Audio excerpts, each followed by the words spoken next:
All right, listen up because we are about to fix your bank account, and I promise it is not going to be boring.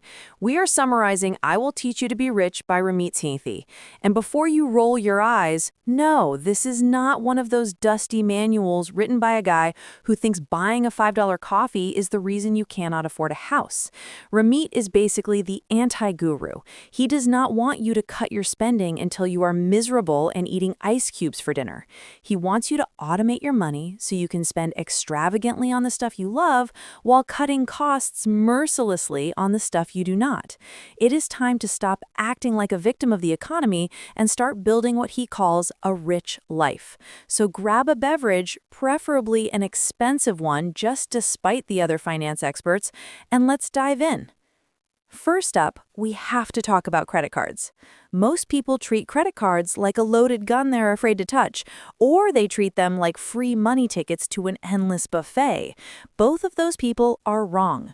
Ramit says credit cards are actually your best friend if you're not a total scrub about it. The trick is to set up automatic payments so you pay off the full balance every single month. Do not miss a payment. If you do, the bank treats you like a criminal.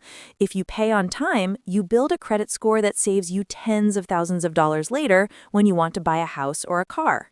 Think of your credit score like your reputation in high school.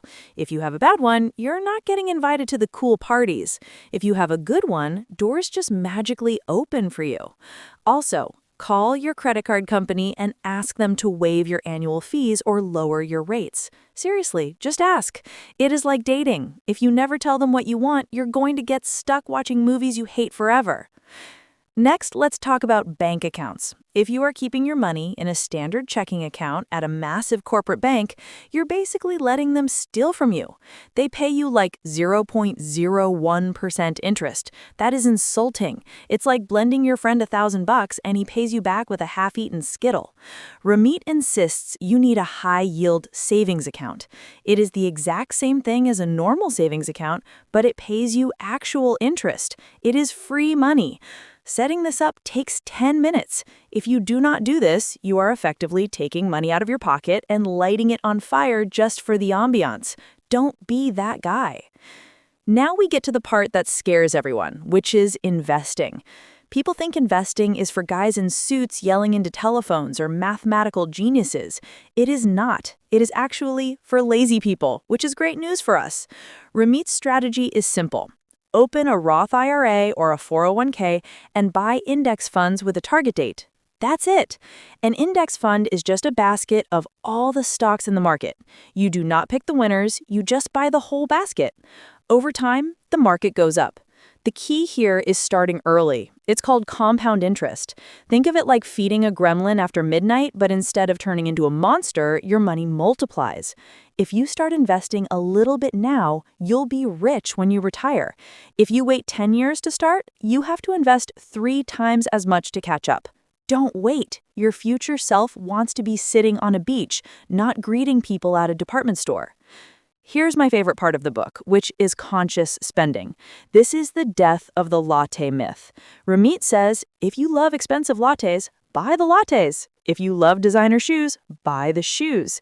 The catch is that you have to brutally cut costs on the things you do not care about. Maybe you drive a beat-up car, or you live in a smaller apartment, or you never eat out at fancy restaurants. Most people try to be average at spending on everything, which just makes them broke and bored. You need to pick your lane. It's like a video game character. You cannot have max strength, max speed, and max magic. You have to choose your build. Spend money on what makes you happy and stop bleeding cash on subscriptions you forgot about 3 years ago. Finally, we have to tie this all together, which is automation. This is the secret sauce. You should not be manually paying your bills or transferring money to savings every month because you're a human, and humans are unreliable. We get hungry, we get distracted, and we buy stupid stuff on Amazon at 2 in the morning. Ramit tells you to build an automated machine. Your paycheck hits your checking account, and then the robots take over. A slice goes to your 401k, a slice goes to your credit card bill, a slice goes to your high-yield savings, and whatever is left over is yours to spend guilt-free. It's like having a really responsible personal assistant who manages your life, except you don't have to pay them a salary. Once you set this up, you stop worrying about money. You just live your life. So to wrap this up, being rich is not about hoarding pennies or looking wealthy on Instagram. It's about building a system that handles your business so you can focus on what you actually enjoy. Negotiate your bills, get the right bank accounts, invest in boring funds that make you rich slowly, and spend your money on the things that actually matter to you. Go set up your system and enjoy your rich life. You're welcome.